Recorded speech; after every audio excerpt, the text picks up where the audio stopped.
What was that noise? I don't have any idea what that was. I don't know what that was. Somebody stepped on a duck? Come on now. See, people are going to think that that's what that was. It was not. Babe, It I was liked actually you. I liked Fat you. Katy Perry jumping on the glass table makes a sound every time she does it. Do you ever notice I make an effort now every time I have to toot? I'm like, wait, listen, wait for it. I get really excited about it. Yes, you do. And if that doesn't run the audience off, we should be good. There's your icebreaker. Hello, everybody. This is You leave it, folks. I have literally been sitting in this chair since noon today. I just took an Advil because I'm a little sore, and my shoulder hurts, and I wish Tommy could rub it with his giant bear paws. Hey, Meredith Lynn, Debbie Loving Life. I said, boy, I do too. That's not all I got for you, fella. No, please do. Guys, I said this on my channel. I'm really excited about it. I'm just following up as to why I've been sitting here all day.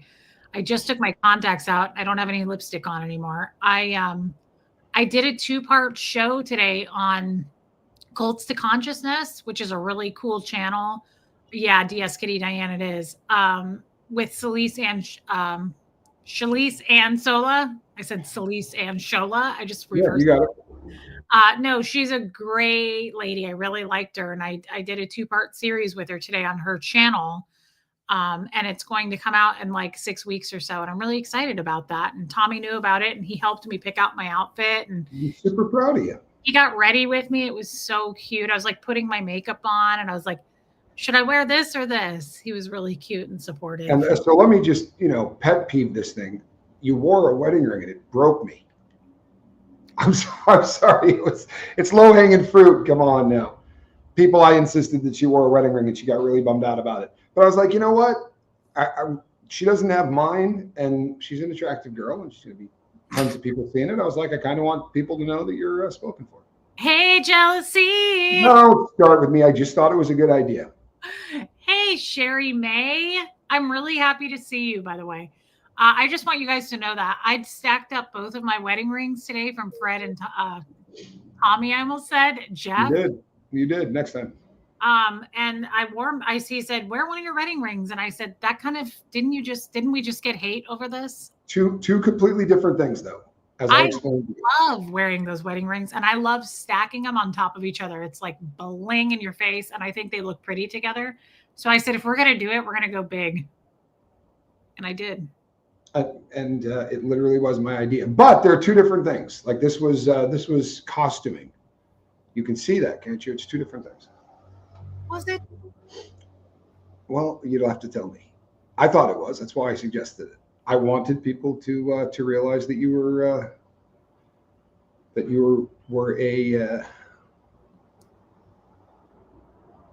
woman with a man. I think that's cute, honey. Even if people let me just ask you this. Even if I didn't wear a ring and people didn't know, like they've never seen me and assume I'm single, quite honestly, what difference does it make? It's not Would you want people to assume I'm single? Huh? Would you want people to assume I'm single? They do. A lot of them do. Nobody. Yeah, the whole world assumes I'm single. Oh, I mean, I guess women hit on you either way. How could they hit on me? In your chat? I don't know. Yeah, nobody hits on me. Fiddle faddle. Scoville. Nobody hits on me. Oh, well, even if they do, I mean, it's worth it. You're hot. Well, that's a very kind thing to say. Bobo, what are you doing?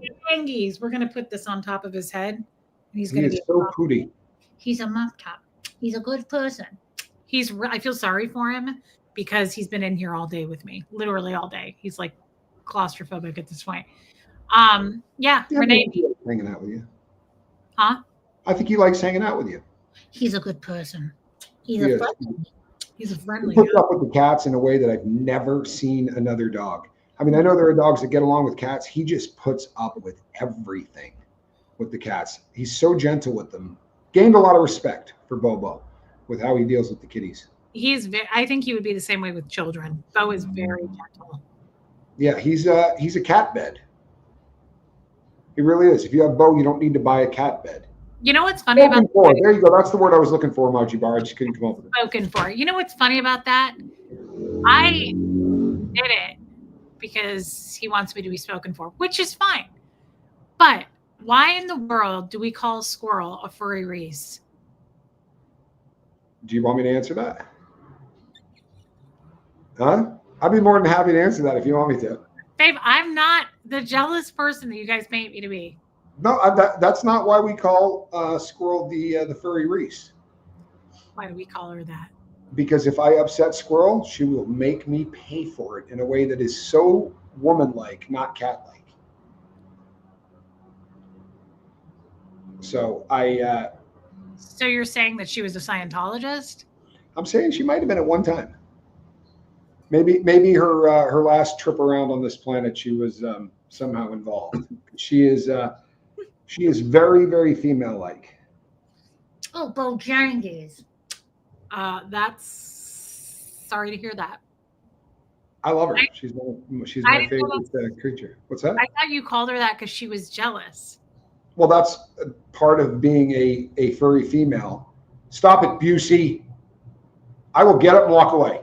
We've talked about this, that I draw the line at Busey. I find it the only time you're not attractive and you go out of your way to do it to me.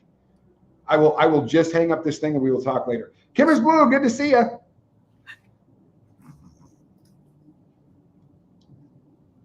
Yes, as a matter of fact, she has. She can't upload it. She can't upload it. No, this is no joke. Like I sit in the living room and if I go like this, Katie, you're a good kitty. 2 seconds later, Squirrel shows up in the doorway like this. Like, what the hell did you just say? That's not funny. It's pretty funny. It's a little funny. Oh, Bojangles. Bo is sad, babe. He's been cooped up in here all day. I feel sorry for him. This is the very end of the race. All day long, this has been a race. They closed off the Malecon, baby. You'd be shocked. You know where Maratieros is?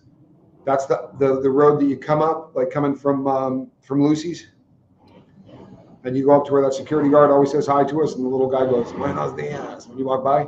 Yes. That's the left-hand turn of this race course. And all day long, they've been racing there. It's been unbelievable. He does do that. He goes, "Buenos dias. Buenos dias." Yeah. Buenos dias. Lady O has been married for 36 years, but she said that she has a crush on my green eyes. I do too. And I've been married 38 times. I'm kidding. A little less than me. Correct. So what else do you know? Nothing.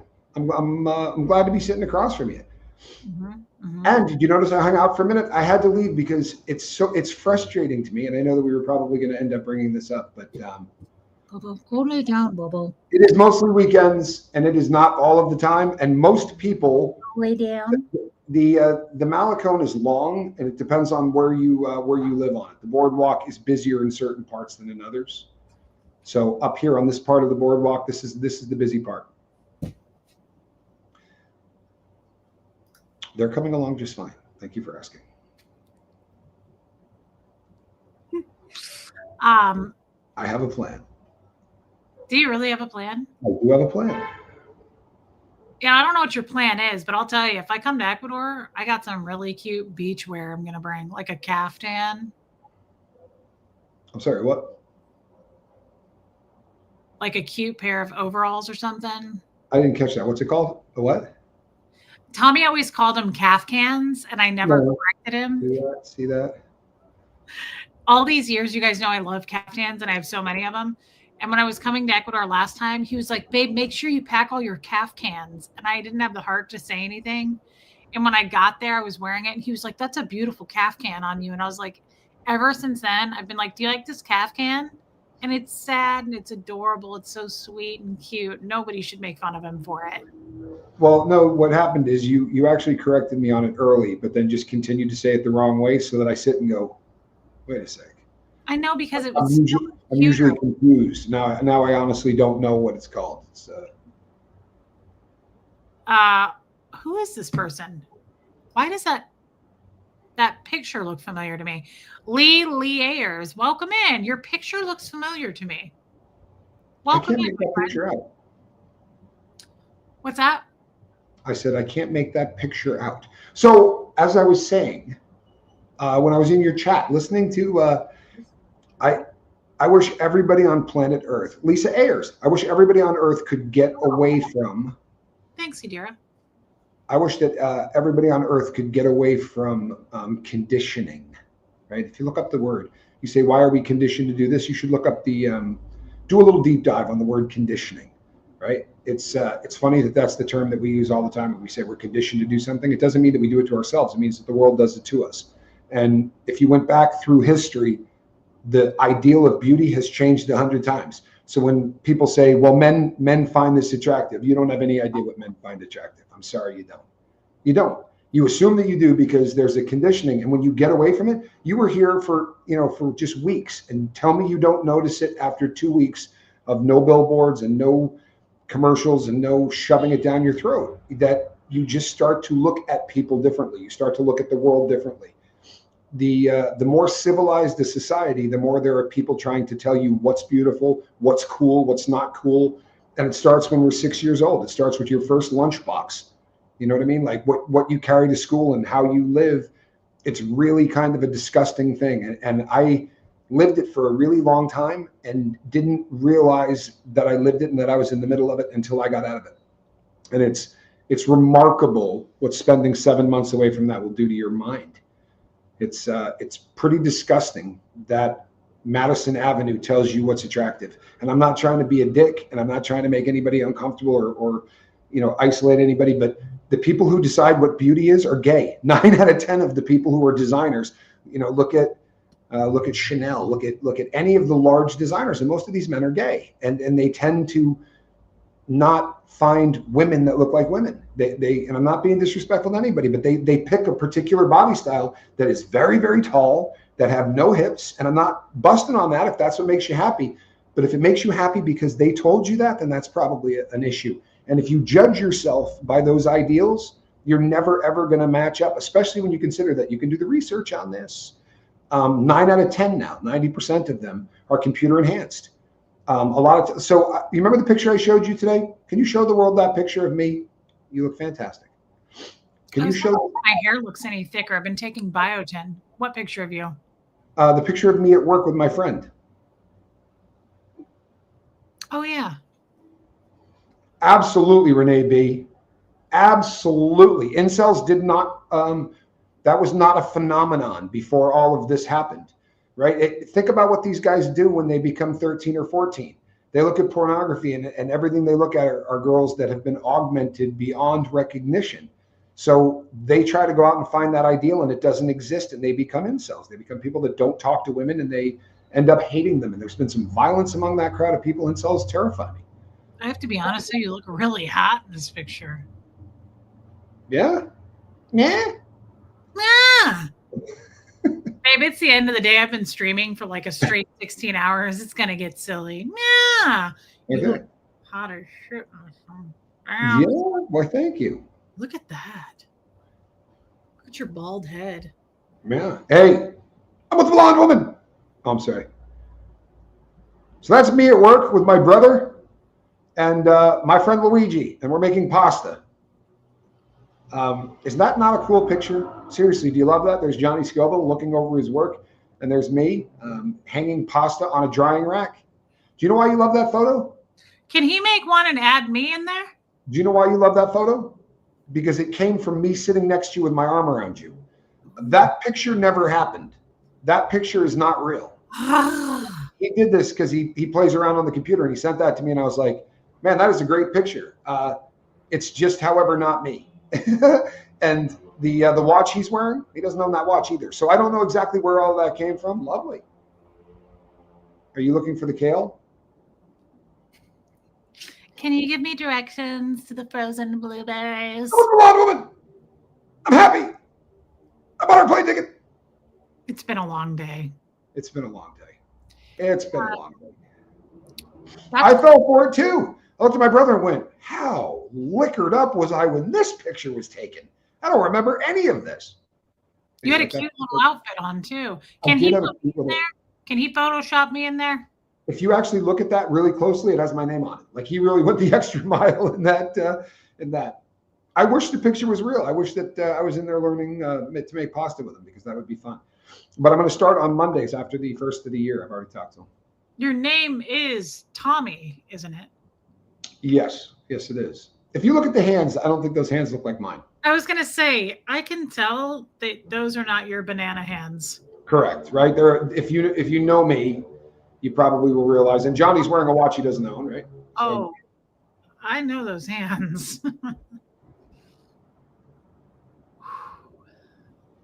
I know it. Yeah, AI is a little bit scary though, but can you put me in there? I'll ask him to. Absolutely. Like maybe just put me in the background behind all of you guys. Like we could do it that way. Or maybe my hands could just be like massaging your head. We could be doing a hair massage. I got something for you.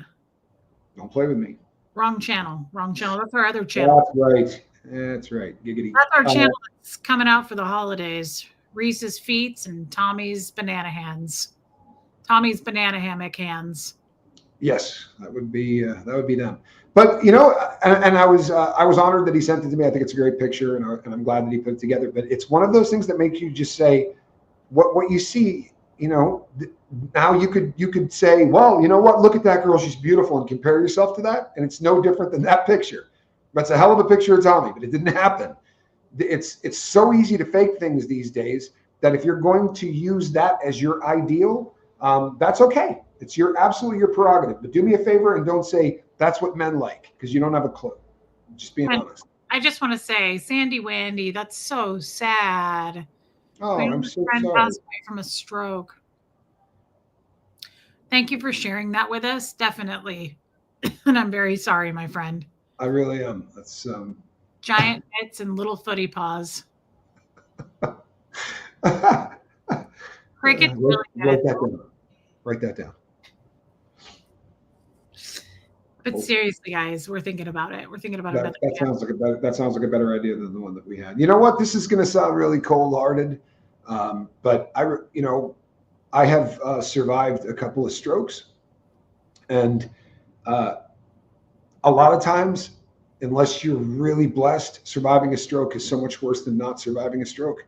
A lot of times you end up, a captive inside your own body, and you don't have the ability to communicate or to move. And maybe it's a blessing that this person was able to go to the other side, because it's like winning the lottery to have a heart attack compared to a stroke. They're so debilitating, and there are so many people today who can't speak, and it doesn't mean their brain is gone. They just can't communicate, and it's just a painful thing. It's really, really ugly. Yes, or it paralyzes one side of their body. That happened to my grandma.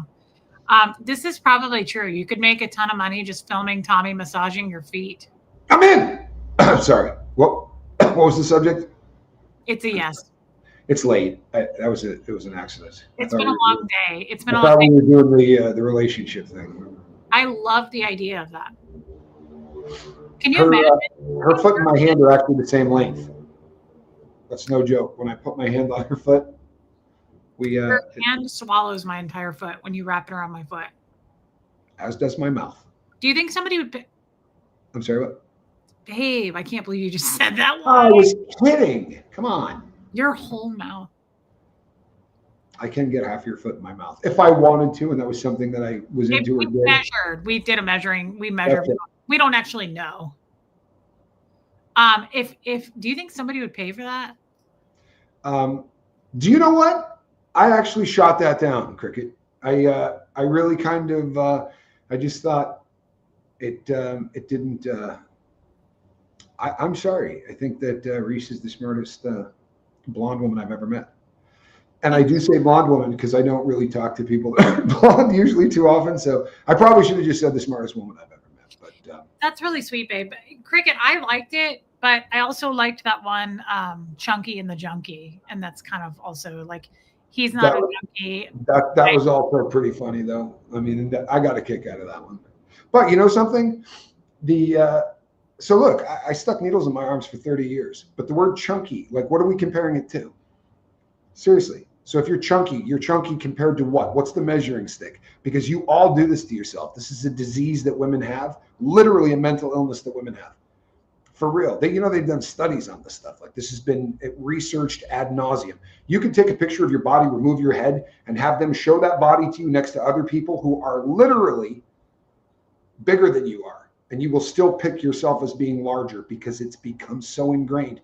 You need a yardstick, and you don't have one because the yardstick is, models that have been airbrushed and have been painted and have been, I promise you, I've seen the difference between what someone who is real. I knew someone that was a model, and I saw this person's layout, and I just went, this is you? And she was like, well, they took a little off the hips and they colored this a little bit. And then you're going to put that up as the gold standard of what, so you're chunky compared to that, right? Or you're too thin compared to what? These are concepts that shouldn't happen. And I promise you, I spent a lot of time, like 13 years or so, in a place where there weren't any women. And guys talk and they'll say, what are you into? Or, what do you like? Or stuff comes on TV. And you think you know what guys like? That room didn't have 40 guys that would agree on anything, but they all knew exactly what it was they liked. And it's amazing because as soon as we walk out that door, women will tell us what we like. Oh, well, you won't like that. My legs are too short. You won't like that. I'm not tall enough. You won't like that. You don't have a clue. I'm sorry. There's a lid for every pot. For every body type that you go, oh, there's a guy that goes, oh. And that's just kind of the way it is. Cricket, I agree with you. And I agree with you, Cricket. I'm not offended. It literally. I wasn't doing it like that. I know. I just wanted her to know that. Okay. I literally, no matter what size I am, cannot see myself as huge. Good. I've seen that movie. There's a movie with Melanie Griffith, John Goodman that reminds me of Reese. Born Yesterday. She's Melanie Griffith. I agree with you. I like her character in that movie, and it reminds me of me too.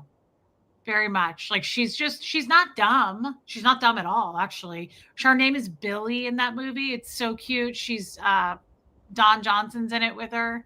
Have you seen that movie? I have not seen that movie. Oh man, John Goodman is so abusive to her in that movie. Is it an old movie? Huh? Is it older? Oh yeah. I'd be willing to fall asleep during it if you want. I said I'd be willing to fall asleep during it if you want. Sorry. I have priors. Babe, it's bad. I was like, okay, you ready? And I hit play, and Tommy was like, good night. Yeah, she was super smart, but John Goodman thought she was so stupid in that movie. And Don Johnson works with her to smarten her up. He's like, he pays her. He's like, how about if I pay you $5,000 a week? John Goodman's like this rich businessman, and she travels around with him, and she's like his little sex toy, basically, and just like he spends money on her, and it's stupid. But this is a recurring theme. This has been done. I don't know this movie, but I know a bunch of books and movies that are very similar. It's probably a remake of a concept. But yeah, John Goodman is very much Jeff in that. There's a lot of low-hanging fruit I could jump on right there, but I'm just going to go like this. I see. Yeah. See? How am I doing? Yeah. Huh? Yeah. But it's sad. I mean, he works with her and teaches her things, and she's very smart. She just didn't know things. And I don't think of myself, guys, anymore as stupid. I used to really think of myself as dumb. I don't think I'm dumb, but I've said this, and you may not agree with me. I am not bright in so many areas. Like, well, I'm totally okay with admitting, like, I know nothing about history or geography. Okay, that's not bright. Wrong term. So what you mean is you have not been educated yet on certain things. That has nothing to do with bright. Bright is your ability to take things in, understand them, and then say something back out, right? It's the ability to process. It's your processor. It's your processing speed. I've never met anybody faster on their feet than you. So you are in the ability right now. You have the ability to start amassing knowledge, and you are doing it. And you're doing it in a way that I think is really, really healthy, right? I really do. But it has nothing to do with bright. That's absolutely the wrong term, right? That's not the one you want to use. It's like smart. You are absolutely smart. Don't confuse smart with what has been memorized, because you can take a great brain and fill it with dog shit. You could take a great brain and memorize the lead singer of every single band that has ever been made, where they grew up, how, all of the stuff, what their songs were. Does that make you smart? It absolutely means you amassed a lot of information. It means that your brain had the ability to be very, very smart. You may not have chosen the right stuff. Your ability to communicate, and I would credit some of that to Carlin, and I'm not being funny, but also I would credit a lot of that to the fact that you, even when people wanted to shut you up, you were someone that wasn't going to be shut up. You were someone that was going to talk, and you were someone that was going to communicate. And that skill, and this is something I know more about than the next guy. Like, this is what I did for a living for a really long time. And you are gifted beyond words when it comes to communication. That is a sign of being bright. That is a sign of intelligence. Now, do you know everything about world history? You don't. But you know something? If you ask, this is a true story. I actually looked this up. I got a college degree in prison, right? Which is a real, something to write home about. But I got a college degree in prison. And the year that I got a college degree, people who graduated from college, 59% of them did not know that New Mexico was a state in the United States.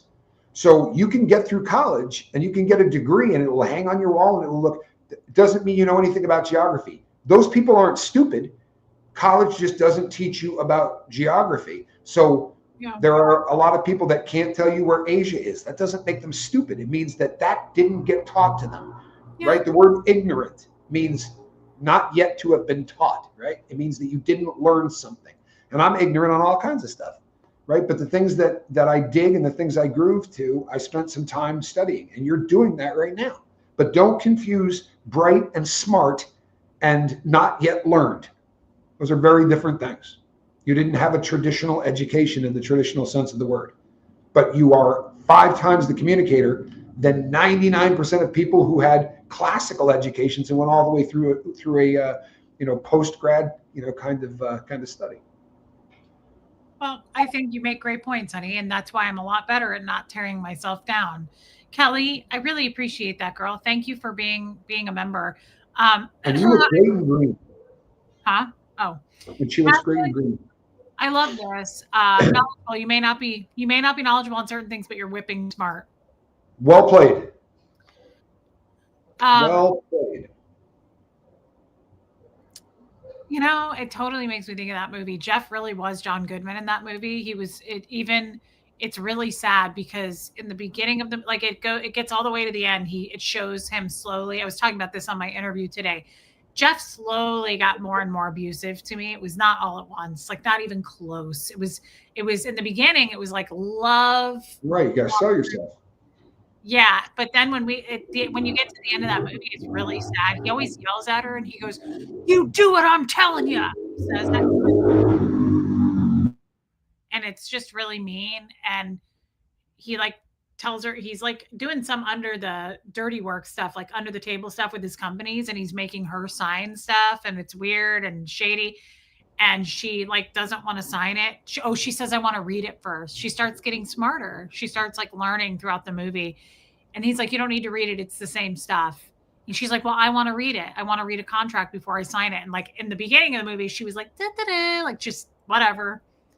And it's sad, and she wants to read it, and he gets to the end, and it's scary. It's a freaky scene, and he goes up and he hits her, and she knocks to the ground, and she's on the ground. He goes to do it again, and she's laying there bawling. It's really effed up and sad, and that's how it became with Jeff. It just got stronger and meaner and more bully-like behavior.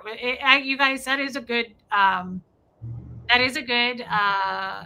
point about that movie. I feel like and I love Melanie Griffith. She was so cute in that movie. She was a beautiful lady. I wish she wouldn't have done all that work to her face. I thought Melanie Griffith was so pretty. She still is, but I think just before she did that, kind of like Meg Ryan, there's a lot of women I wish hadn't messed with. I can't think of any woman, honestly. Priscilla Presley, so many people did stuff to their face. I'm like, why? Madonna, oh my God, Madonna was so pretty. I'm like, why? Why did you do that? I'll tell you why. It's a very simple answer. Again, it is conditioning. So there's a gymnast that is becoming really kind of popular right now. And it doesn't matter how good she is, because that has now been overshadowed by the fact that she's in a bunch of magazines and all they talk about is how attractive this person is. And as they age, they're going to lose the esteem that the world handed them. Right here, you're the most beautiful girl in the world. You're fantastic. Ooh, look, she's starting to get old. And they will spend the money, right, that fame and that beauty bought them, to chase an ideal that doesn't exist. And there's something absolutely gorgeous about a woman that grows older. You know what I mean? And if you think that there are guys out there that never stop looking at 16 and 17-year-old girls, then you don't know men. There are guys out there that are absolutely enamored by women that grow old gracefully. It's a beautiful thing. Well, so that is such a good point. It makes me think of that reel I was talking to you about the other day. So this guy is talking with another guy, and I just talked about this on my channel. The guy goes, "What do you think that men want in women?" And he says it like, I don't know what he says, but the guy Long goes, legs, big boobs, whatever, big butt. He gives a different answer. And then the guy goes, "Well, what about, yeah, like the Playboy bunny types, like the big boobs, the blonde, the long-legged women?" And he goes, "Oh yeah, no, definitely men want that in women." He goes, "Broken men are attracted to that for sure. Men who are broken." And it really did something to me. It just made me think about it. Like he said, he goes, "We men who are healed and work on themselves love women with scars, stretch marks, any of that stuff." Because he said it shows a story, first of all, about like, that's my woman's body. It's not like this perfection. It never was meant to be that. It's not supposed to be. Well, and I hate to keep beating the dead horse, but what the hell is perfection? What's the perfect body? Who decides what the hell that is? I happen to think yours is perfect.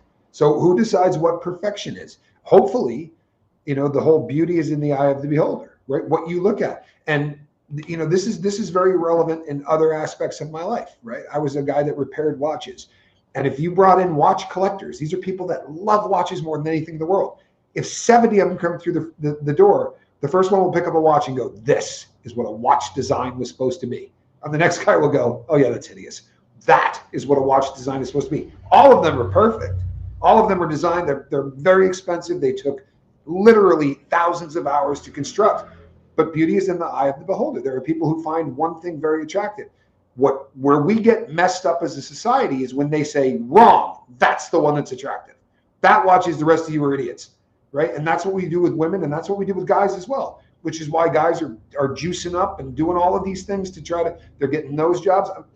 There's a show I'm doing on a content creator that is getting a lot of, calls himself clavicular, just like collarbone stuff. But anyway, he's having his legs extended. This kid is 6'2". He's in his 20s. And Wait, he's going to go. He's going to get 4 inches because, and when they interviewed him and they said, "You're serious about this?" He said, "Absolutely." He said, "Right now at 6'2", you're like the 93rd percentile or the 91st percentile in terms of height for men. I want to be in the 99th.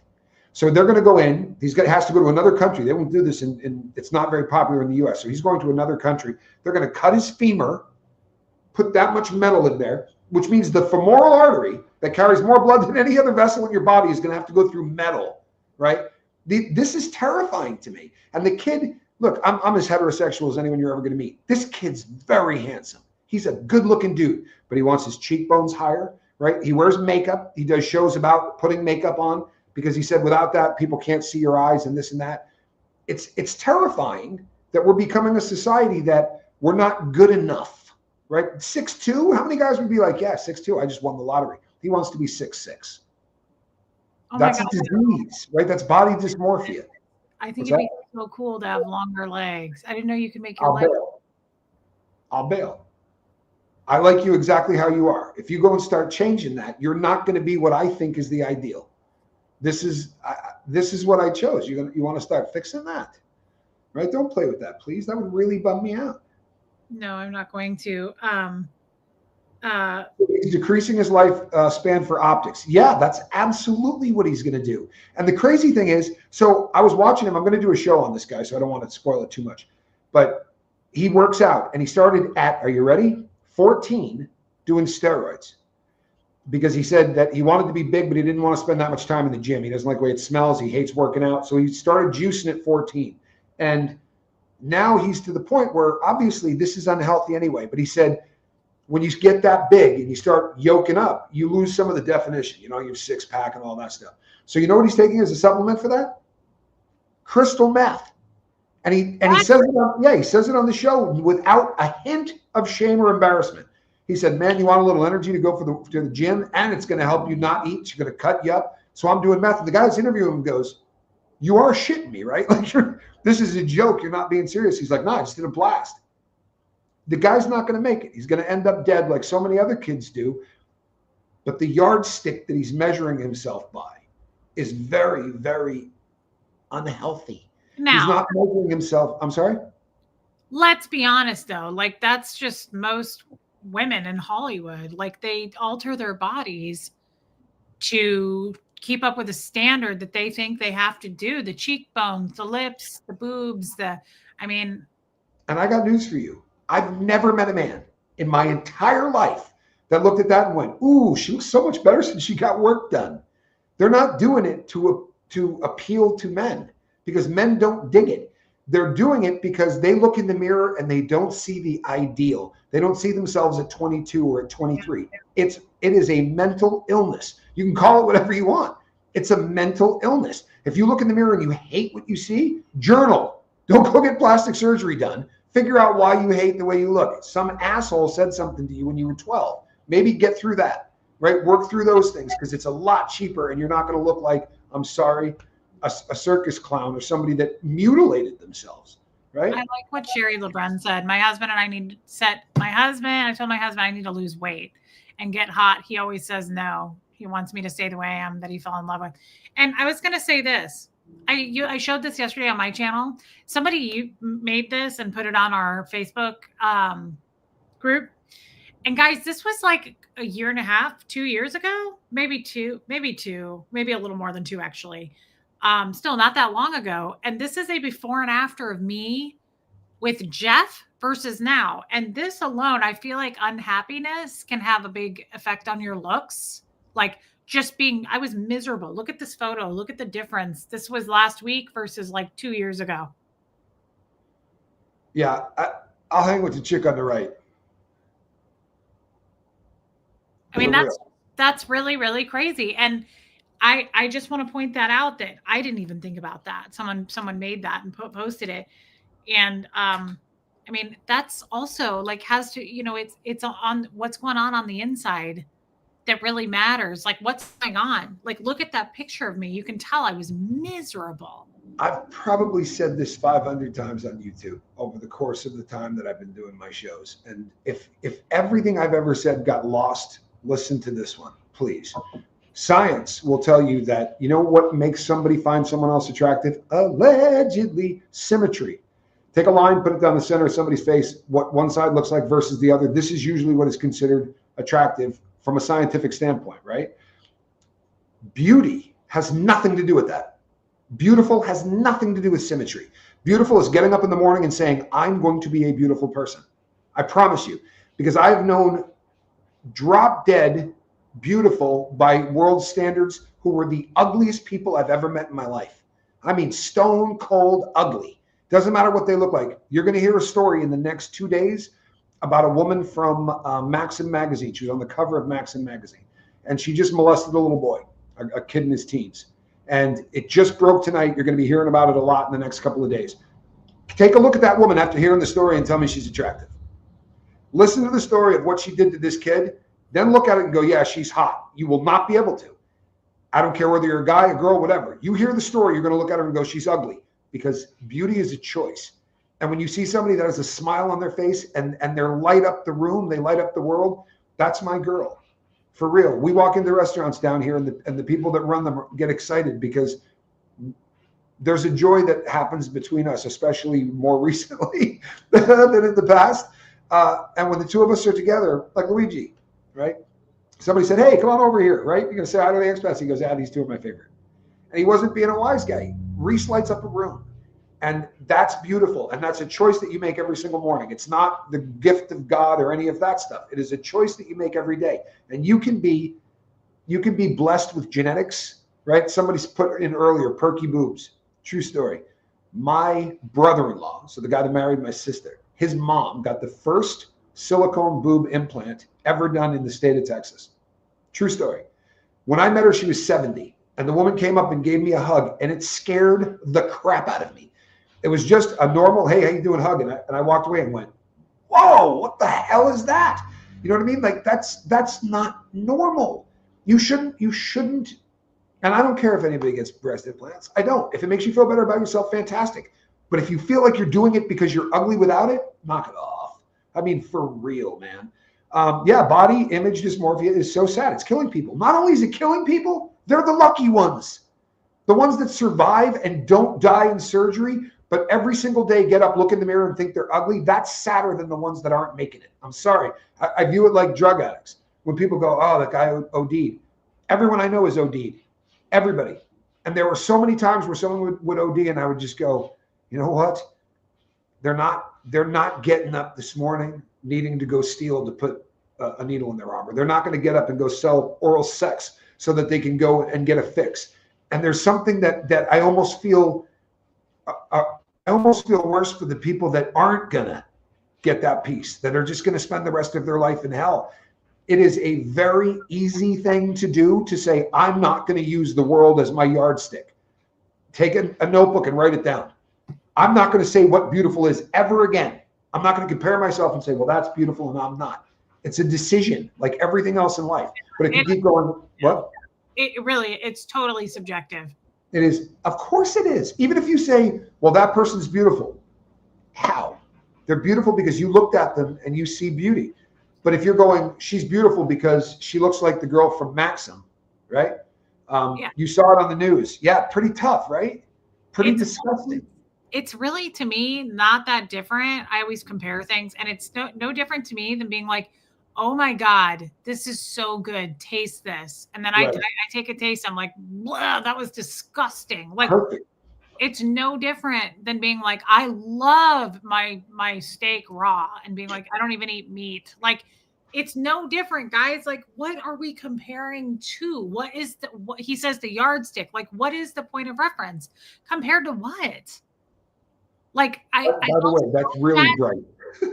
What? That comparison, very bright. It's a beautiful way to put it. You know, you can say, oh man, I love grapes. And the next person goes, oh, gross. Yeah, you know, doesn't make grapes bad. That's how I think. I think in terms of like pictures of stuff. But that's exactly what it is to me. It's like, compared to what? You think that person's ugly, so they're ugly by your standards. Your. That's like everything. I talk about this on my channel. Almost there's absolutes, but most things are subjective, babe. When somebody reaches out to one of us or both of us and leaves us an email and goes, I watched your recent stream, and here's why I think that you need to tweak a few things. And I'm not going to say stay subscribed if you don't.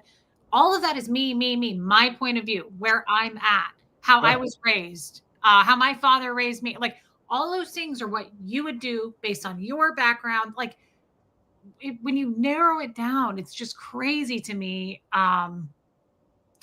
that people care at all what other people think. Because it's like, oh, says you, based on what you think. Like, you might love tiramisu, and I think it tastes like sweet mucus.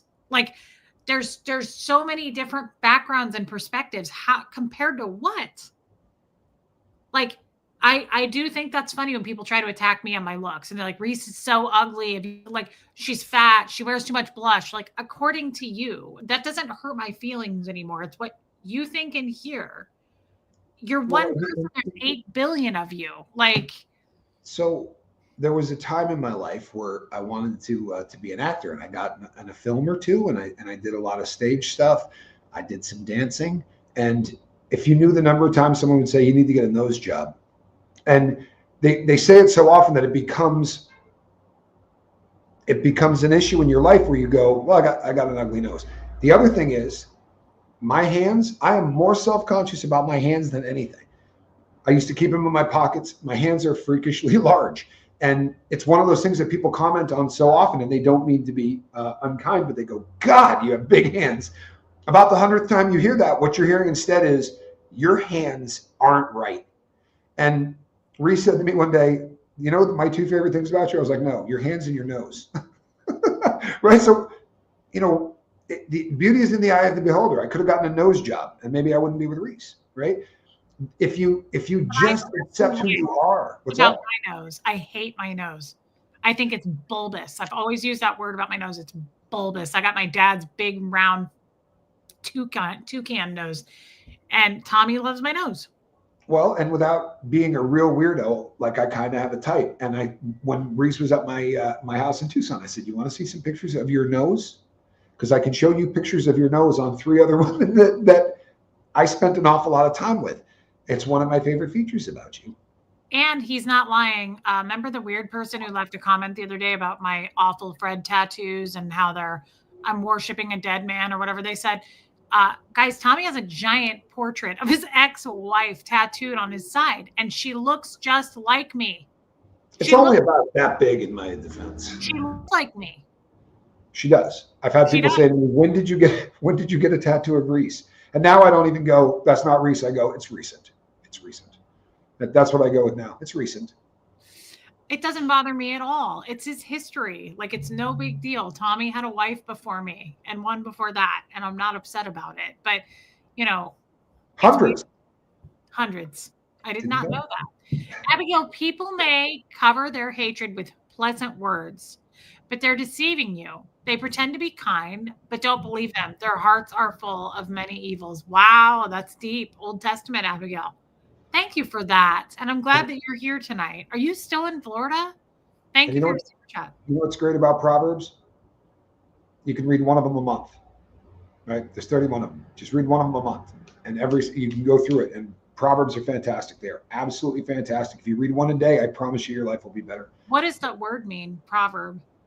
Well, like to come from proverbial, right? It all comes from the same root. It's the name of the book of the Bible, but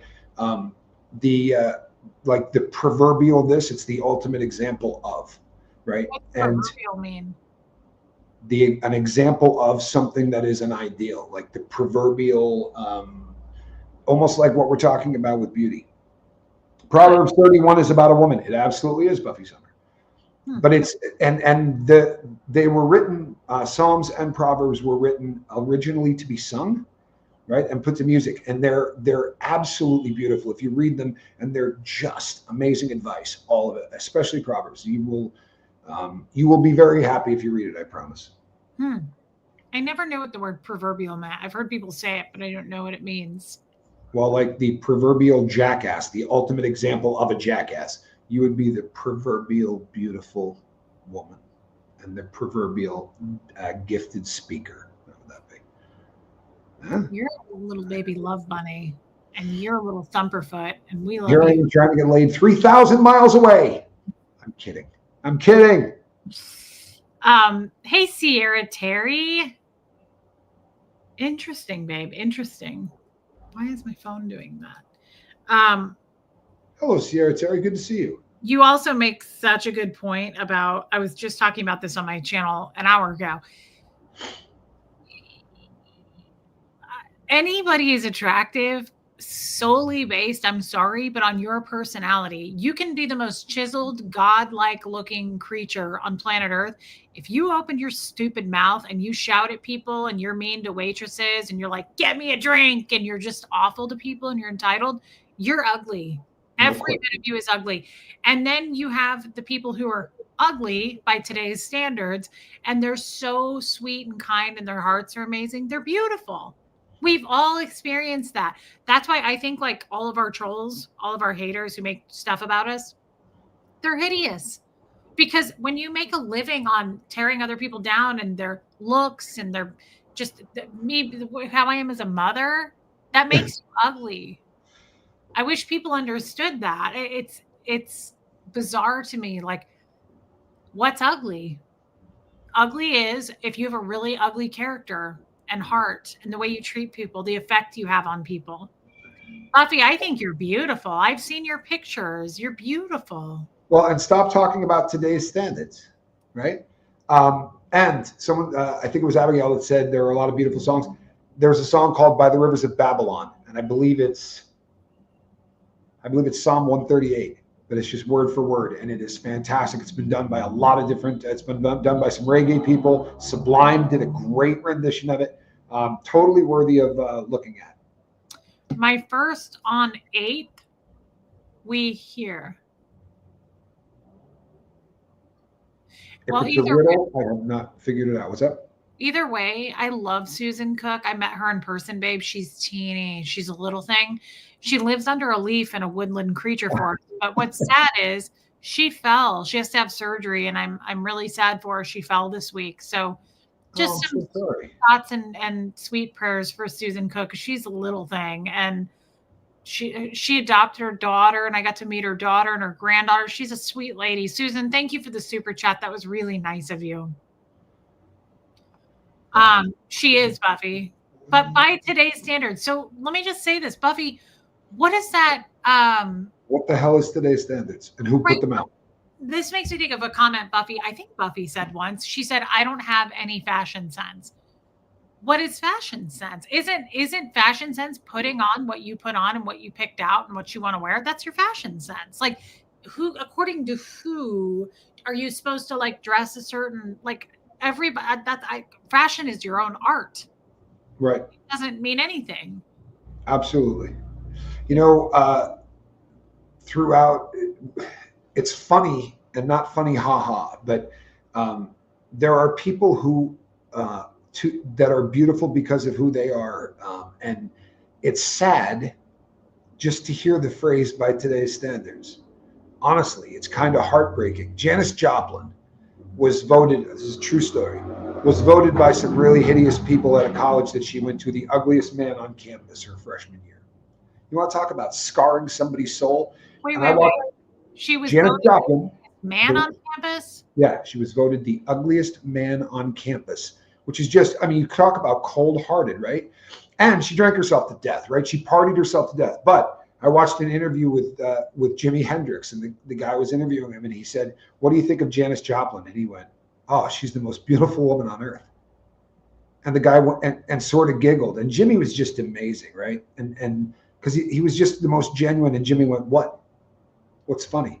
And he goes, "I'm sorry." He goes, "No, she's the most beautiful woman on earth," because he saw her, right? He wasn't looking at today's standards, and he wasn't looking at anything else. Carole King. You know who Carole King is? Yeah, look up the number of songs that you know that Carole King wrote and other people recorded, because Carole King thought she was ugly and she thought she couldn't sing. One of the greatest songwriters of all time. And one day someone said, "No, go out there and do this." And she started to go out and do her own music. And I'll tell you something. I got a thing for Carole King. I love Carole King. I think she's absolutely stunning, and she's still stunning, right? She's 80 something. She's still beautiful. But she had convinced herself she couldn't sing and that she was too ugly to go out and do stuff on stage. Her nose was too big, all of those things. She is absolutely gorgeous. Babe, I have to be honest, though. I didn't know what she looked like, and I didn't know who she was until after the long con, and you and I finally started talking, and you came around and was willing to talk to me. You remember you said you sent me a YouTube video of her singing that "Doesn't Anybody Stay in One?" And you told me that you watched that like every day and cried. I did. It used to tear me up. It would be so fine to see your face at my door. You guys all are on a computer and I can't do this. Look up the number of songs that woman has had in the top 40 that she recorded for other people. You know so many songs that she wrote because she didn't have the confidence to go and do it herself. And that's friggin' tragic, because by the standards of that day, her nose was too big. She wasn't tall enough. She wasn't this, she wasn't that. But she's gorgeous. She's beautiful. And she's beautiful because she chooses to be beautiful. I had never seen her, but I knew that song. And I watched her play it at that piano. And I thought she was so pretty. I thought she was really pretty. And Janis Joplin, by the way, I thought was really pretty. I thought she was so cool. She was so effortlessly cool.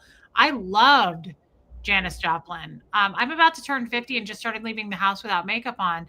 I still feel self-conscious. Anita Card, you are a stunning woman. And guys, it's just go, ladies. Tommy is right. Okay. And I'm really trying to take this to heart. It's because it ties into my Scientology for me, believe it or not. This makes me very much feel like day after day of my life. I said this on the interview I did today on Cults to Consciousness with Shalise. I daily have to say to me, is that me? Or was that who I was told who I am? Like, do I really like that? Or is that really how I feel? Or is that what I was told I feel in Scientology? So I equate this whole subject we're talking about to Scientology. It's conditioning. I was indoctrinated. You're told, when you drop the body and you go to the hospital and pick up the new body and all this weird stuff that we were plugged in and implanted about LRH. is the same thing that's happening to us here in wherever you live. Nope. It's the same thing that Anita Card just said. Like, I'm self-conscious about leaving the house without makeup on. Like, why though? What's the point of reference? According to whom? It's just, Yeah, two things. Abigail, I knew Celine Dion. There was a time in my life where she and I worked on a project together, and I got to know her and her husband, the one that passed away, really well. Has an amazing, amazing voice. You're right. Her ability to sing certain stuff is just incredible. And Cricket says Carly Simon took herself out of the public eye on purpose because people kept trashing her about how big her teeth are. And you know what else? She couldn't go on stage. She's been very, very open and honest about this.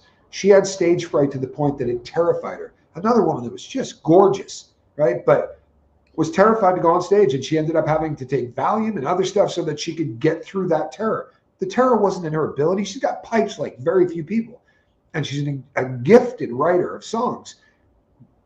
But by the standards of the day, her teeth were a little bit too big. What if Freddie Mercury was that way? What if Freddie Mercury had said, well, I'm bucktooth, right? I'm not. Which Freddie another Mercury one. beautiful in I every found him way. very attractive. I thought he was very attractive. I thought Freddie. You know what? I'm straight. I thought Freddie was one of the coolest people that ever walked the planet. Yeah, it's just all in what you think. Do you know how many people have made content about me or sent me horrible emails and call me Piggy? I look like a pig, Miss Piggy, fat ass, like all those things, like pig face, pig girl. I don't take any, like, I think it's the bull bait, to be honest. I think it's all the bull baiting I've had, but that doesn't get to me at all. Cause I'm like, says you? Are you kidding? Like, look at the people who say it. And here's the thing. I saw something the other day. It's so true. People who hate themselves are going to hate you. People Absolutely. who are impatient with themselves will be patient with other people. People who are really, really happy are going to be kind to you. It's a fact of life, guys. So like, if someone's hateful, it's because they hate themselves, not you. It doesn't have anything to do with you. They just want to bring you down to that level because that's where they're at. You have to meet people where they're at. And that's where that person's at. That's all. It's no big deal. I mean, that's just where they're at. That's how I look at that. I've never been affected by the like pig, fat ass, like any of that stuff. I'm like, says Abigail, you. I flew to Africa with her on a plane. Spent a lot of time on a plane with her and her husband. We kind of went around the world. I worked for a company that was out of Canada. I was their sort of lead public speaker, and she was. Who was on? Who are you talking about? Celine Dion and her husband. I've never really been a Celine Dion fan. You know what? I really liked her. I enjoyed her as a person. I enjoyed her as a person. I thought she was very, very kind. P. Taylor says, I love You're So Vain. One of my favorite songs. Honestly, love it. But one thing before I forget, I've seen so many people say that they can't look in a mirror. You got to find out why, right? And if you say, well, I know it started here, then go write about that. Write about it in a journal and keep writing about it. And once you've got it all the way out, you know exactly what happens, rewrite it. Let's say it's your dad, and your dad said, you know what, you were fat, or you're ugly, or you're this or that. Once you get all of that written out, rewrite it. Go back and go, the asshole that was my father said this, this, and this. And he was wrong. Because I promise you, everybody that says I can't look in the mirror, you walk down the street feeling bad about yourself, and there's somebody that walked by that just went, damn, did you see that girl? And if you don't believe that, that's ignorance. Again, doesn't make you stupid. It's just you don't understand. Because the perfect example is, Reese just said, there are people saying, you know, you're Piggy, you're Miss Piggy, or this or that. I wouldn't trade her for anyone on earth, right? This is my ideal. So for every pot, there's a lid. And there's somebody that thinks you are the most beautiful person on earth, but you're going to tell them that you're not. Makes a shitload of sense, doesn't it? You need to work through that. And I'm not busting on anybody. I'm really not. But I got molested. Before I told my girl that, and before I started journaling about it, I journaled about it for 25 years. After talking to somebody about it and going through the story, I journal about it now and I heal. And I'm not effed up about talking about it. I'm at a place in 3 months that I couldn't get to in 55 years. Start taking and making an effort. If something in your life makes you feel less than, find out why and work on it. Because I promise you, you can make it go away. I promise you, you can get by it. It's not going to be something that didn't happen to you. It's going to be a demon you live with. But now I walk with that demon and it doesn't piss me off the same way that it used to. And it certainly doesn't taint how I look at other people or how I interact with other people or anything else. And it did. It did. If I had that conversation with Reese the first time around, there wouldn't have been a long con video. Right? There's so much that has happened that I really needed to work through and never did. Oh, yes, I've heard that song by Randy Travis. Yeah. I'm gonna love you forever. Yes, I know the tune. The other thing I want to say, I think Tommy's right, what he just said. Like I'm not trying to bring this up more, babe, but you just brought it up. The fact that Tommy was molested and he finally shared everything with me about that. I thought I knew everything. This was a while back. I mean, this isn't new. The stuff that happened to him and he shared with me is not new. But we have been talking through it a lot more. Like, just, babe, would you agree? Like, we've been talking about it more, like you opening up more and kind of going over it. And I would say that has helped you so much to kind of go back through it and talk through it with another person. And I've kind of I just let him talk about it, of course. But every once in a while, I will kind of give my perspective on it and go, oh, wow. Like, it seems to me and that will kick off something kind of like how we do on my channel, really. And it just kind of helps, I think, to go over it and go through it. I think it has made a massive difference for you in your trauma. No question. No question. I said this on, I don't think I was on with you. I think this was on the boat. But I spent hundreds of thousands of dollars. The government spent hundreds of thousands of dollars sending me to therapy.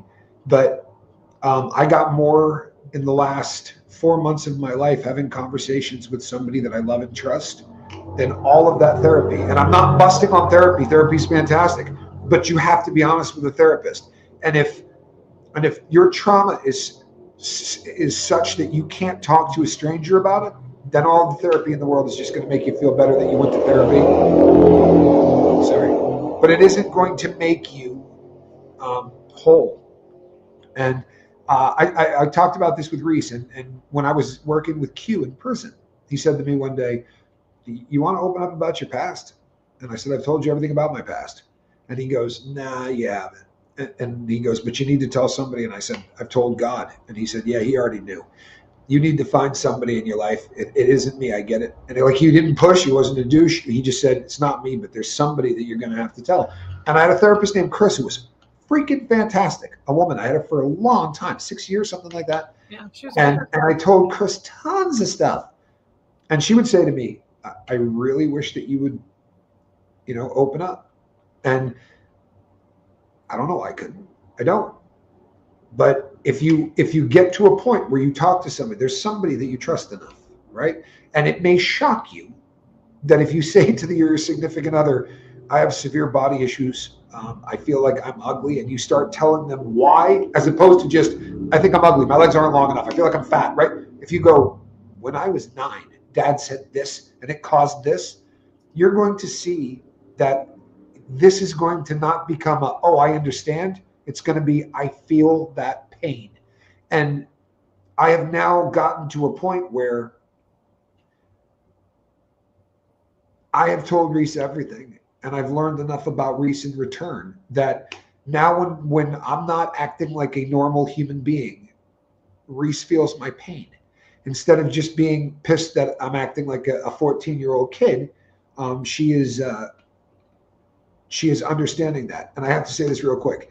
If you can't get out of bed, depression and being sad are two different things, right? We get sad, we get happy, we get jealous, we get pissed, we get elated, we get aroused. All of these things are emotions that are supposed to happen. Depression is when you can't get out of sad. Depression is when sad is so bad that you can't get out of bed, you're not eating. That requires medical intervention. Because normally it is not caused by something that happened in your life. Even if you go, well, there was a death in my family. We get over death. Everybody deals with death. And you will eventually, you don't get over it. But you get out of bed and you learn to deal with it. If you cannot get over something, you need to go talk to a doctor. Because depression is a real thing. we have chemicals in our brain, right? If you take an antidepressant, most of them are called SSRIs. That would be a selective serotonin reuptake inhibitor. It's stopping or regulating the amount of serotonin in your brain that is getting brought in so that you will get you out of bed. You won't be on it necessarily for the rest of your life. I took Bupurion, right? Name brand Wellbutrin. And I took it for a long time when depression was tearing me up. I'm off it now. And I'm probably off it because I told this woman a lot of things that I never told anybody else. And I journaled about it. And I've worked through quite a bit of this. But if you're struggling and you can't get out of bed, that's not sad. That's depression. And depression needs a doctor, right? It just does. Thank you, Yadira. Yeah, Yadira, thank you for that. Yadira thinks she's beautiful. Did you see that picture? I mean, for real. I hope you realize you're beautiful. I haven't seen a picture that has come up today where I went, ooh, that's kind of a tough look. Not one. Is stunning. Yadira is so pretty. She is absolutely like so exotic, so pretty. Yeah, I think she knows it. I don't know how she couldn't. I mean, Yadira is absolutely stunning. Well, because the world's got really, really weird yardsticks. Depression kills and it tells lies. Yes, right. It tells lies. Absolutely, it does. Mary Behrens, I know it's still soon. I'm still mourning my father. Right? I'm still mourning my father. There was a girl that I knew that I called number 5, and honest to God, a week doesn't go by where I don't think about her. Her life got snuffed out, and she just was a beautiful human being. And I'm not talking about what she looked like, although she was an attractive girl, but she was just a beautiful human being in the face of the ugliest life in the world. She was a beautiful soul, and she overdosed and died, and I'm never going to get over it. And we weren't intimate. It was nothing like that. You don't get over deaths, right? You learn to live with it. So true. Hey, Jen, welcome in, babe. I'm glad that you're here. Renee B. Yeah, Yadira is really, really pretty. This is helping me. This is helping me a lot. I think I also say this, and I think a lot of the women in the chat agree with this. I would never go back in time. I really do believe like there's something to aging as a woman. I don't care as much. I'm more secure in who I am. Like I don't care what people think, and I know what I have to offer. And I know more of my worth than I ever did before. So it's hard for you to poke holes in my boat because I'm not going to let you, right? Like I've learned, I'm learning boundaries. I talked about that on her show today in that interview. I said, also a smoke show, which probably ain't heard. Sorry. You really think so? Oddly enough, kid, I really think so. I really do. Thank you, honey bunny. I just said on her channel today, I said, a lot of people out of the gate either love me or they hated me. I said, I have a lot of haters. And I said, I think it's because I came out of Scientology with 0 boundaries. I had my first child sec check at 6 about touching me, touching others, thoughts, any of that stuff that was sexual. And then the bull baiting at 7, So I think that learning those things are important. I was taught and rewarded to ignore my boundaries, blow through them, and I was rewarded for it. And then I ignored my emotions and reactions to things. And now that I'm feeling all those things, it really is beautiful because it's making me feel like I'm not ugly. I'm not any of those things. Like you can say it all day long. You can say it. It doesn't mean anything. You know? Here's the other reason that I think, because I do agree with you. You're one of those people. I think I'm probably very similar. You love me or you hate me, right? My dad used to say that we were like anchovies. There weren't too many people that were going to go, hey, you know what? I could take them or leave them. And it never bothered me. But the reason is this. Yeah, the reason is you are, whether you realize it or not, secure in who you are. And most hate, whether you want to believe this or not, most hate comes from jealousy. The root of almost all hate is jealousy. If you don't know somebody and if you don't think you know who they are and what they are, you can't hate them. And if you take all of the people that are haters in my life, especially the professional ones, I can show you emails where they wrote, I'm your biggest fan, love the channel, blah, blah, blah. Love and hate are very, very similar emotions. Think about it. You hate somebody, you get up in the morning, you can't stop thinking about them. You love somebody, you get up in the morning, you can't stop thinking about them. If it's tepid, if it's like, nah, you'll never think about them again. But love and hate are very similar emotions. And more often than not, it has an effect because they are jealous of the fact that you got through what you got through, and you joke like George Carlin. You got a smile on your face. I've said it a million times. If I had your upbringing, I'd be a serial killer, right? I ended up in prison, and I had loving parents who took care of me. You survived this, and for a lot of people, you don't just survive it. First of all, if you're a good public speaker, 99% of the world's afraid of public speaking. So when what we do for a living causes a lot of people to hate you anyway. You're so comfortable in front of a camera, that pisses people off. These are real. One final thought too. You wouldn't want to get over the death of somebody. Think about it, for real. I remember saying to my brother once, I wish I could get over this. He'd go, do you really? You'd really like to get over dad? Right? The memories are coming back and they're sweet, but you don't want to get over anybody. You really don't. Joanne, real quick, but no, I agree with that. Joanne, I love you, babe, and I cannot wait to see you tomorrow. Thank you for being here, Joanne. And thank you for being kind. I love Joanne Hawley. She was in my chat earlier. She's a beautiful person. Oh, I love her. She's amazing. There's just something to that.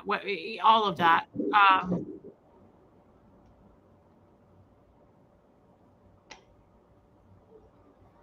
Oh, it's terrible. It's the worst lyrics I've ever read in my life, Cricket.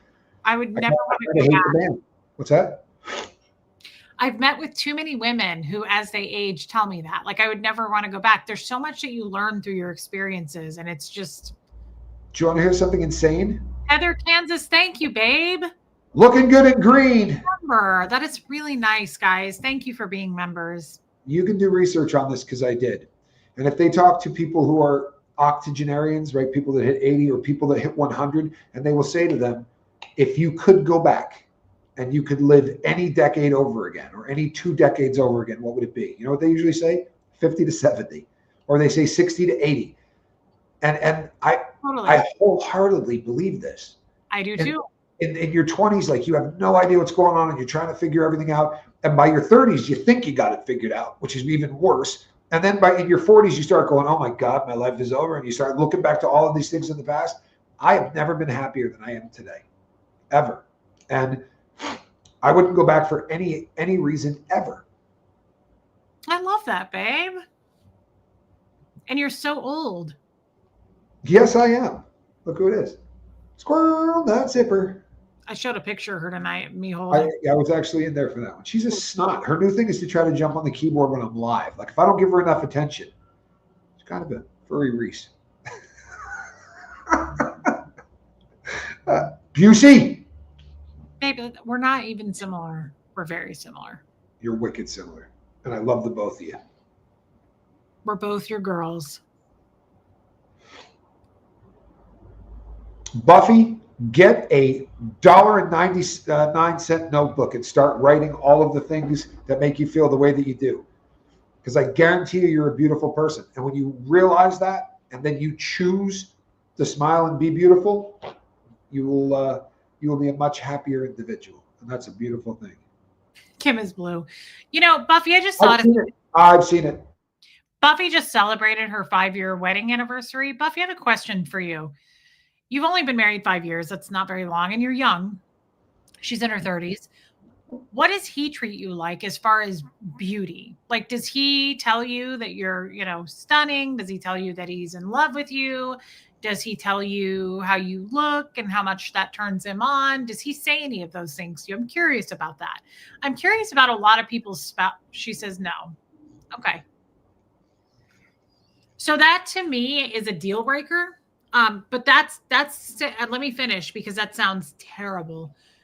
I said this in the beginning of my interview with Shalise today. I said, I'm extremely needy. I am very needy and I reach for masculine attention. And I was aware that I did that after I started working through things and verbal journaling and my channel and therapy. And she goes, of course you did. She's like, of course you're needy. You say that like it's a bad thing. She was like, you're needy because of everything you just explained to me about being alone as a child from 7 to 13. Like, my dad was literally gone and he would come home and I'd go running down the stairs and he'd go, give me some space, Marisa. I just got home. Okay. And I would just like walk away, like so upset. I've been alone for days. He would leave cash on the table like a prostitute. And I don't think that she really got me to see differently about that. I don't think there's anything wrong with neediness or needing that validation. And Buffy, that's I don't know if you want to have that conversation with him, but Tommy is well aware. I always think of Billy Joel. I know you're an emotional girl. It's true. I'm an emotional girl. I am a needy, emotional girl. And that is not for every man. Every man cannot deal with my neediness. And I guess what I'm trying to say is I embrace it now. He knows I need him to, you know how I always used to say to him, like, dial up the flirt? I don't need to say it anymore. Like he knows it.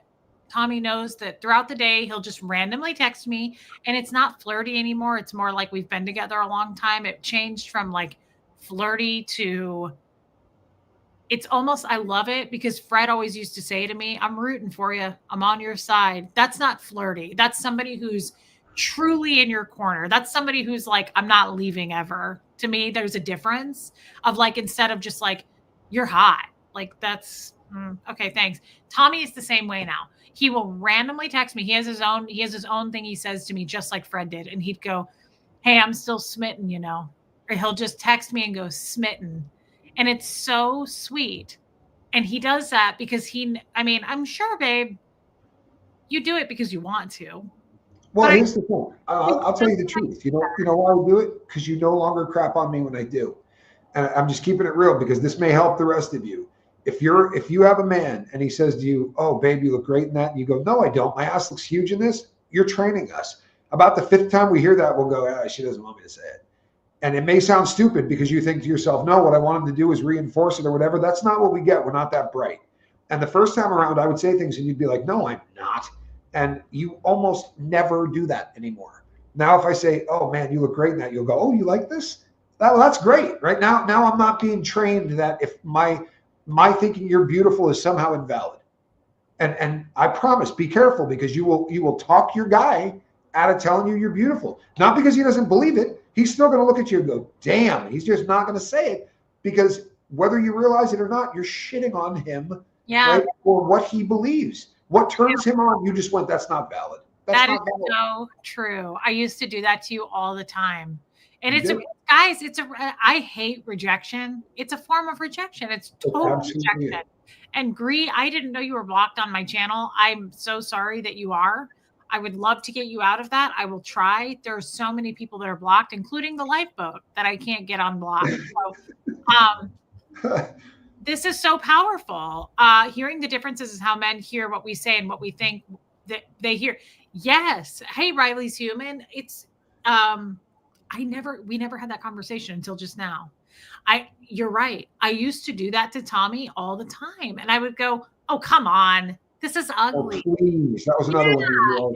And so now what I'm saying is it's a deeper than just like, you look hot in that. He will text me. It's more reassuring than just like, hey, you're pretty. That's great. And I love when he tells me. But it's more like, hey, I just want you to know I'm super in love with you. Like it's just, to me, it's deeper and it means more. Well, thank you, Gree. And I'm very grateful to have you. I will try. You don't have to believe it's true, but you do have to believe that I believe it's true. That's such a good point, Cricket. And here's the thing. We do it to our female friends. We do it to everybody. That is so cute. You're like, oh God, it's old. Like, why do we do that? Well, Carlin said, right? Oh, you played the piano? Oh, I'm not any good. All right, forget it then. If you're not good, I don't want to hear it, right? He wouldn't put up with that kind of stuff, right? Oh, you're a singer? Oh, I'm not any good. Oh, you suck? Sorry, I thought you were good. Forget it. I don't want to hear you if you suck. Because as humans, we do this, right? Oh, no. Come on, no. Tell us, no, I'm not any good. All right, screw you then. It sounds dumb, right? But we self-deprecation is fun unless you're doing it with your mate. You know what I mean? Like if you could pick on yourself, I could talk about having a big nose or whatever. But if she says, I love your nose, and I go, oh, it's hideous, she's going to stop saying I love it. And that kind of reassurance is something that brings people closer together. You got to be really careful because we're not as bright as you think we are. And I mean emotionally, right? Men are fantastic, right? We're intelligent, we're all kinds of stuff. But emotionally, women tend to be better off than men are, right? And they're better communicators. But you can train a guy really easily. I promise. We're easily trained. If you crap on us about stuff, we'll just stop saying it. You know, it's the path of least resistance. Are you easily trainable, babe? Babe, what happened to the first time around? And I'm not being a dick, but I found it easier to lie to you than tell you the truth. There were certain things that if I was going to tell you the truth on, it was easier to go, no, man, no, trust me, I killed the person, as opposed to I had a phone call with the person. Because those lies, you get trained that if I tell you the truth, you're going to shit on me about the truth. We don't have that relationship anymore, right? But there was a time where you can train someone to be an asshole as quick as you can train someone to be a good person. And if someone says, oh man, you look so hot, and you go, no, I don't. Okay, maybe you don't. I mean, we're guys. We're not going to keep saying something that we get shoved in our face and told that we're wrong. That's training. It's not good training. It's negative training, right? Now when you go, oh, really? I get excited. I'm like, oh, she took the compliment. It makes me want to do it more, right? Like this kind of makes sense if you think about it. You're cute, honey. Oh, you're just saying that because you love me. I'm really glad that I don't do that as much. You don't. In fact, you almost, it's very rare. And if it is, it's never about you. Like I'll go, I really love that dress. And you'll go, oh yeah, I may get rid of this. Like you may bag on something that isn't you. But if I say, oh man, you look beautiful, you don't ever anymore break that down. And it wore me out. In the very beginning of our relationship, I used to say stuff, and I'm not talking about this round. I'm talking about, right, the first time around. Before the long con? Before the long con. I would compliment you, and you would shoot it down, and I stopped. Now I don't stop because it's a lot of fun to not have a door slammed in your face every time you tell your mate that you find them beautiful. And we don't say it. I think at this point, I'm probably going to get laid. I'm not doing this because I'm trying to get you in the sack. I'm doing this because you're my partner, and this is actually how I feel. I'm telling you about it. And when you validate that by not crapping on me, then you're far more likely to hear it more often, if that makes sense. It does, but also, you know that I'm a sure thing. Thank you, Third Eye Open, for looking If into not, there's always margaritas. Babe, I've never been a drinker. Kidding. But seriously, I know where they make really good ones. They have a 2-for-1 special on Wednesday nights. I just like their enchiladas. That salt they put on the top, and forget about it. You an enchilada fan, are you, Reese? I do. I like an enchilada. What do you like? I'm more of a quesadilla guy. Damn! Oh, that was a missed opportunity. I thought you were going to say peaches. I'm a fan of peaches. Are you blushing, Pumpkin? Kind of looks like you're blushing. I love it when they make you blush. I miss you. I miss you too. On the bright side, hold on. I see the future. I think you'll be seeing me sooner than you might imagine. When I do see you there, I'd like to do some streams together. No chance. I got a very full schedule going here, kid. For real. Pow, pow, pow. We got things to do. No, I'm kidding. I would love to stream side by side. It's so much more fun when I can go. Oh, I'm sorry. When you do the can you tell me where the frozen kale is, and I can go, all right, that's it, and jump on you. We've had some really good laughs. Our physical comedy is fun. I got some physical comedy for you. Yeah, Chow Yun, I've been trying to get better at taking compliments, learning to just say thank you rather than negating it. Totally. Well, then let me throw one out at you. You have an incredible sense of humor. You're also very quick on your feet. You really are. And that goes an awful long way. That kind of stuff, again, is choosing beautiful. Cricket, really pretty. Have we ever met in person? I don't think we've ever met in person.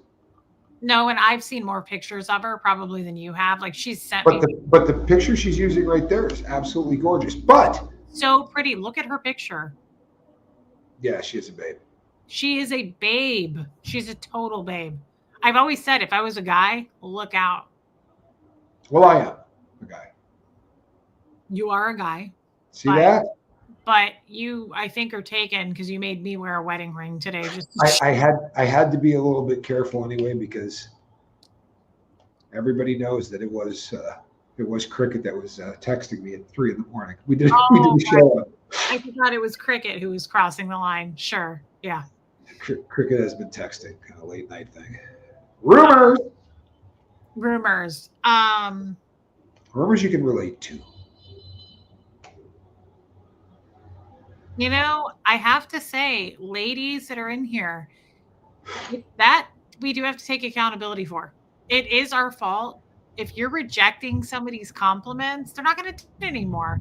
And then you're going to what? You're going to complain and go, my husband doesn't ever tell me I'm pretty or whatever. And it's like, well, he probably tried to at one time. And then you just steamrolled his ass. Yeah, I mean, it does happen, right? That's one of those things that I'll take the hit on that. It is one of those things that unfortunately you guys tend to do across the board. To some degree, everybody does it. But Buffy, I will say, I saw your comment. You said that he doesn't compliment you, but he flirts with you. Thank you, Third Eye Blind.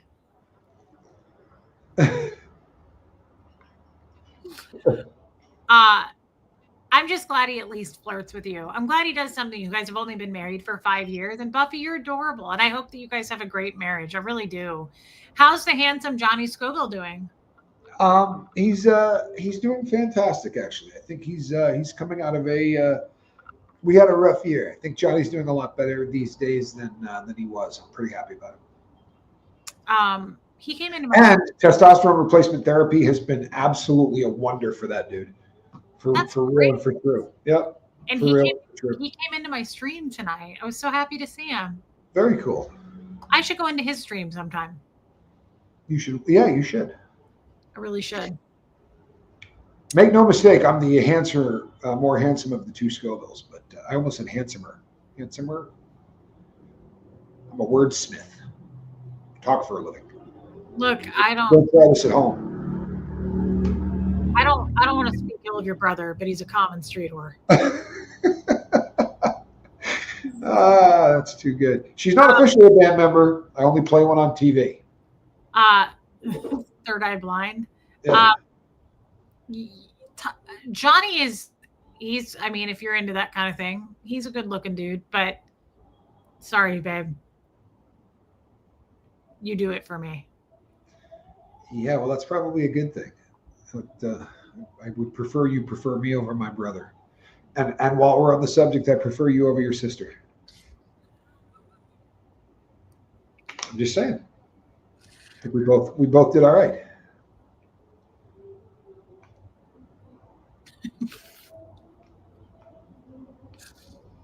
Just Jonah, you're not hurting my feelings.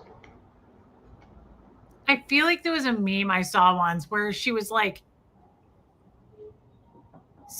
say like I can't remember. It was like something like I can't remember it, but it was so funny. She was like, say something. What was it? We both saw it, didn't we? And he was like, your sister's prettier than you are. Like he was like, she was like asking. I can't remember what it was, but it totally just made me think of that, and I can't think of it, so forget it. But I've been streaming since noon today. This is my 4th stream today. I dropped the back of a watch, and it was impossible to pick up. It was driving me insane. Fortunately, I now have it picked up. Okay. I've been trying since the 3rd minute of the show. We're not in the same place. No, we're not. Okay. I wish we were. I'm going live when this is over. So, you are? Yes, I am. Okay, well then I'll hang up with you here so you can go live.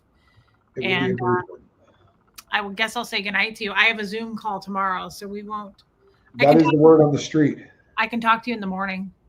I hope so. I can't believe I have a voice. Like I can't believe my voice isn't. Usually I have a Zoom call for my job during the day, and I work during the day, and then I stream. Usually after that, my voice is strained, and I have been talking all day, and I don't feel that way. Hey, Buffy. Aww. What a beautiful doggy, though.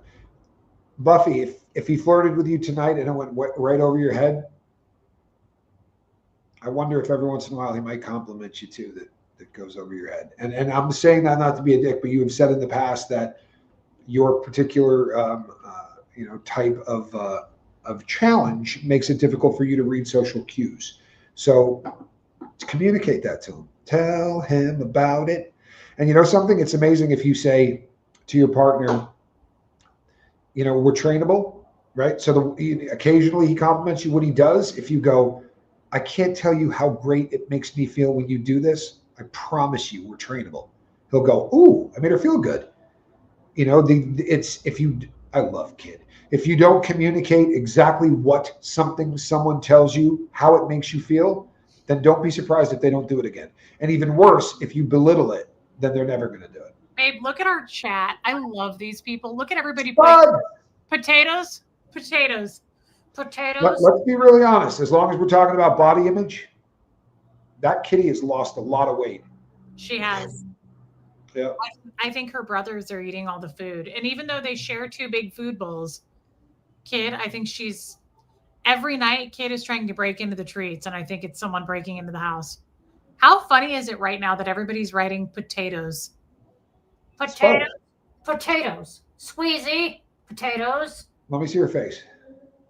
And you don't have to hang her up. I just want to see her face. I know, but she's cuddling right now. You could just turn your shoulder, love. Tell her about it. Kid. Oh, look at that face. Yeah.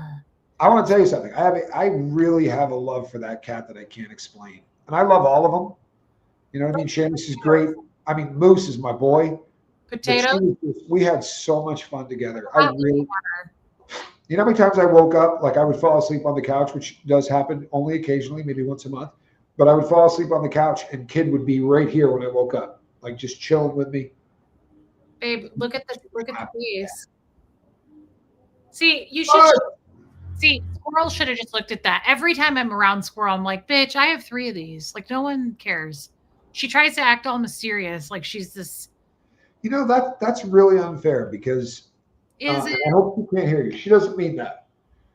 You are the only woman that she has ever been nice to, and you.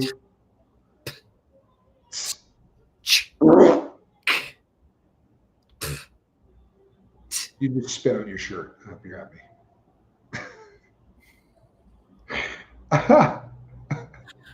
I'm just saying, I think Squirrel thinks she's this like badass. She's not. I have 3 of those. Squirrel's a badass. Don't say she's not. She is. What about Kid? Oh, Kid's incredible. I just said I love Kid in a way that I can't explain. But they're very different animals. They really are. All right, that's it. Keep her name out your mouth. Sorry. Squirrel loves you, but she did say the other day, I kind of miss Reese. Where is she?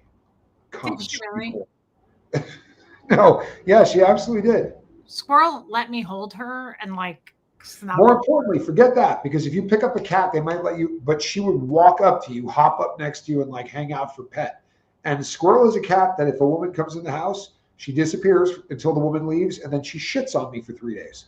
Yeah. And that was not the case with you at all. She does not like women, guys. It's a real thing. Squirrel does walk like she's walking down a runway. She is and she's athletic as hell. P. Taylor, he's finally asleep. They're like little people with big personalities. Yeah, Deanna, but I was impressed. Even Johnny said that. He was like, I've never seen this ever with Squirrel. I mean, she was around my mom and my sister forever. And every time they would come in, she just disappears. She's not, she likes guys. She's a bit of a tramp. And by the end of my trip, I was carrying her around the house. Like I was holding sleeping on your stuff. She would come up and lay next to you. I was shocked. Yeah, I think it's because I gave her the business. And I said, cut the shit. I have 3 of these. No one feels sorry for you. And no one thinks you're interesting. And then you said in return, yeah, I got one of these, pointed to me. So the 2 of you had to kind of work that out. Squirrel has thought for a very long time that I belong to her. And then you show up and I'm kind of kissing you and holding your hand and cooking you quesadillas. Butter that bacon. Bacon that sausage. Marie Marion, she's sleeping, but I was holding her earlier. Abigail, don't be concerned about outward beauty. You should clothe yourselves instead with the beauty that comes from within, the unfading beauty of a gentle and quiet spirit, which is so precious to God. That's beautiful. Drop the microphone. There you go. Abigail, I love your scriptures. Thank you for that. And thank you for super chatting it. That was very kind of you, my friend. Abigail, you could not have chosen that better.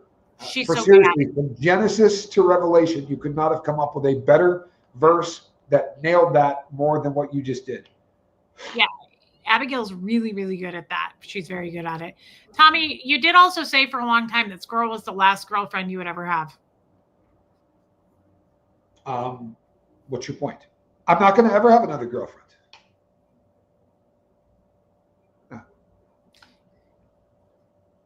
Okay, so, but you made me wear a I wedding. want to understand. What's that?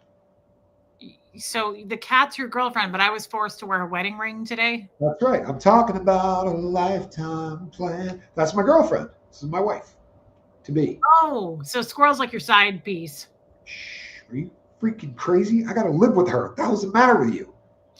Here. She's going to show up in the doorway in 2 seconds. I swear to God, she's going to give me the furry Reese look. She's going to go like this. And then she's going to walk out and I'm going to be like, oh, I got to deal with this. She's going to be. You're a problem. You have problems. You should see. Yeah, some. I have a furry problem. And it's going to be that way now for days. Oh my God. Squirrel's the side piece? Side piece squirrel? Yes. Okay. Buffy, I kneeled down on a piss patch. I don't know if you did miss that or not, but I had to. I was being threatened.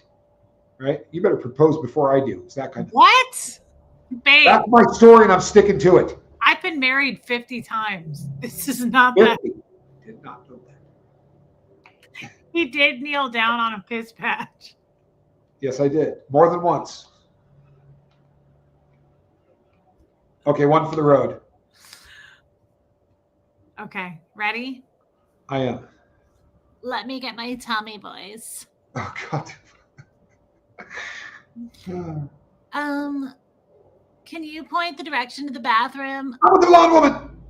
I just bought her a ticket to Ecuador. We're getting married. I'm happy. Leave me alone. Leave me alone. Broke. Yeah. I'm broke. And you know what? Forget about it. Perfect? Forget about it. Oh, babe, you're a little angel and everybody knows it. Guys, I have to apologize. I was so low key tonight. I'm worn out and I'm sorry. I did. You weren't low key. This was a beautiful program. Oh, okay. It really was. I enjoyed the hell out of this, and I thought we covered some very cool stuff. I did. Now I gotta go talk about other things. I can feel it. I can feel that I'm kind of low key. I did 4 hours with her, and then I did an hour and a half on my channel, and then now here. So I just feel like I'm kind of out of steam, and I apologize.